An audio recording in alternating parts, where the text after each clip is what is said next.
Okay, welcome back to the second video in the third section.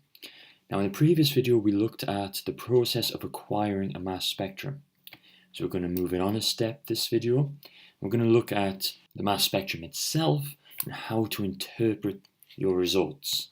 So hopefully you'll know the key term molecular ion and know where to find it on a mass spectrum and be able to interpret the rest of the results based on fragmentation of your molecule. Right, okay, so let's start straight away by looking at an example. So we have this molecule here. Now, we haven't done this type of molecule yet, but it is called propanone and is a member of the ketone family. So, this is our sample that we put into the mass spectrometer. It needs to be gaseous. Okay, remember the real first step is vaporization before you go into the machine. So we have propanone in the gaseous form. Now, remember the first step in the machine is ionization. Okay, this is where your sample is bombarded with high energy electrons, and these high energy electrons are able to knock off electrons from your sample. So you effectively get this. So this is the ionization of your sample. You have turned it into a positive ion. Remember, it's only the positive ions which go through the mass spectrum and are detected at the end. Now this first stage is important because this species here is what is known as your molecular ion.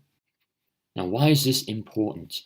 By knocking off an electron, in terms of your calculations, you have not changed the mass. In terms of calculations, electrons don't have any mass. Therefore, the overall mass of this species will be the same as your original sample. So the peak you would get for this species is the maximum value you can have. You're not going to be adding any more mass, okay? So your molecular ion peak is the greatest value you can have. Okay, so how would this look on a mass spectrum? Okay, so I'll just draw in the molecule again, and I'll introduce you to the mass spectrum. Okay, so on your y-axis, you have what is called relative abundance. Now, technically, you can use this to work out amounts of different fragments, but that is beyond the scope of this course. Okay. Now, on the x-axis, you have a mass to charge ratio. It can also be written ME. Now, in the previous video, I kind of simplified what affected the different fragments in terms of their detection. We only talked about the mass. And whilst that was all true, technically, it is actually the mass to charge ratio. We're mainly only going to talk about fractions which have a 1 plus charge. But in real life, it can have multiple charges, 2 plus, 3 plus, etc. So technically, the charge also affects how much it is deflected in the middle section, and therefore does affect your overall value. But for now, you can just think of this bottom part as the mass of the fragment. So, our molecular ion peak. Always remember to put the positive charge. It's not going to work unless it's positively charged. If you just work out the mass of this, 3 carbons, 1 oxygen, hydrogens, comes out as 58. So you would get a peak at 58.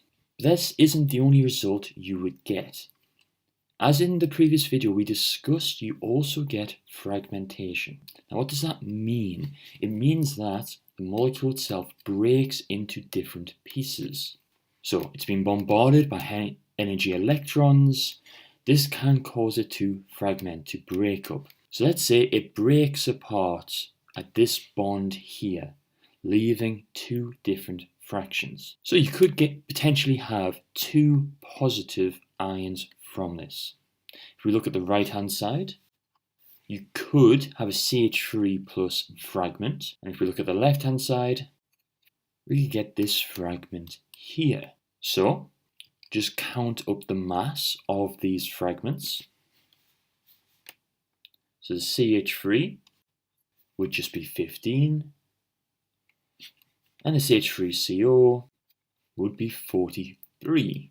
So for the mass spectrum of propanone, you would also have peaks at these points. So in real life, your final spectrum would actually look like this. Notice I've shortened the final peak as well, because in reality, you get more of that central peak. So on the right hand side, you would have our molecular ion peak. The central one is for this fragment, and finally this CH3 peak.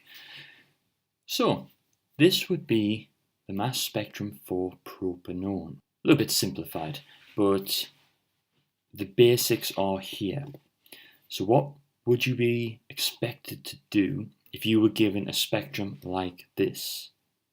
Well, the main thing, you'd be expected to be able to identify the molecular ion peak. Now, the molecular ion peak is always the furthest peak to the right. And that is actually quite a common one-mark question. Where is the molecular ion peak on a mass spectrum? It is the peak furthest to the right. Very, very simple. Obviously, you can't have bigger numbers than the molecular ion peak because you can't add atoms, you can't add mass. So molecular ion peak is always furthest to the right.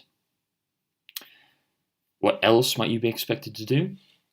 Well, based on the masses of the other fragments, you might have to identify the molecule in question. Now, how do you do this? You will normally have other information as well, but based on the fragments which are produced, you might have to interpret what functional groups are actually in the molecule. Okay? So these peaks, you might have to actually interpret the identity of a molecule. Or you might have to actually draw in the peaks, predicting how a molecule might fragment. But when you've had practice at this, I think they're all marks you can access, okay? Because you tend to get quite similar fragments being produced. You always seem to get CH3, for example, in many, many molecules. So that is the basics of how to interpret a mass spectrum. Look for the molecular ion peak, identify the fragments in the rest of the spectrum. And that's all you really need to be able to do. So, hopefully you now know what the molecular ion peak is, molecular ion and molecular ion peak, and know where it is on the spectrum. And you should be able to understand the fragmentation process a little bit more and how it applies to the mass spectrum. So make sure you finish your notes, and I'll see you in class.